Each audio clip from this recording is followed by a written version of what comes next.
Natorgreen7000 here. I'm playing Daggerfall. I have my character here, and I just found this book right here. It's called A Dubious Tale of the Crystal Tower by Natorgreen7000. I picked it up because it's worth some gold, but it's actually not that bad to read. I'm going to read it to you.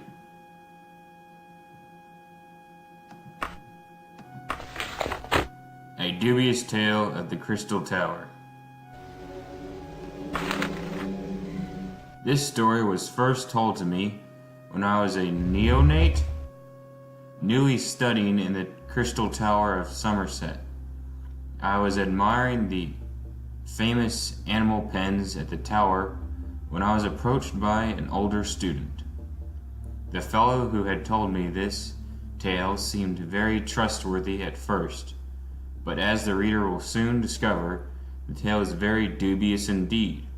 Of course, I have told it since to other neonates of the tower in the same spirit.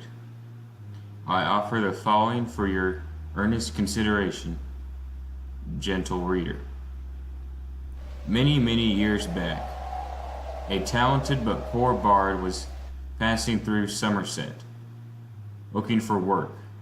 He could sing, he could dance, he could act, but no one had any use for his performances. The poor bard was Lobbergus. I don't know that word. But he still visited the taverns and palaces, day after day, begging for a chance to showcase his talents.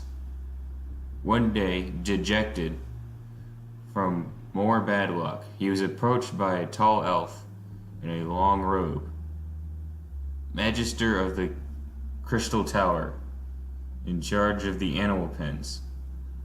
The elf told the bard of how the white ape they had made a cell for at the tower, how it had died en route. There was a royal party from the first hold visiting who had been promised a glimpse at the rare white ape. The magister had a costume for the bard if he would design to act out the part of the ape for the visitors. The bard had promised himself to take the first part that came his way, no matter how minor, so he agreed. The elf promised that the charade would last no longer than a fortnight.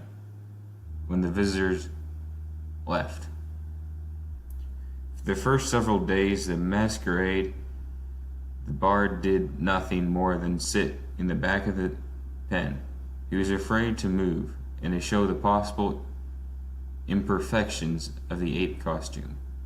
In time, he became bored and began to walk around. He suddenly noticed that the royal party was watching. Fascinated, happy that the ruse was working, he decided to enliven the act.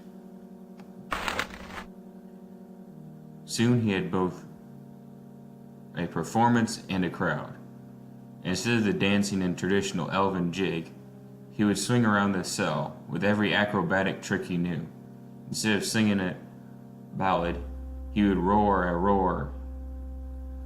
Imagine a rare white ape might roar. The crowd loved it. The party outside his cell grew larger and larger every day. One day he was performing for the crowd his finest work to date. He swung himself around and around, roaring and bleeding. His hand slipped and he went flying through the bar and into the cell next door, where a snow wolf was in residence. Hacking at its back and growling, the snow wolf began to inch towards the bard. Seeing no other way out, the bard screamed, "Help! Help!" The snow wolf whispered, shut up or it'll get us all fired. There's nothing more than that. Yep. And that's the story of the Crystal Tower. That's my character. She's got these maces here.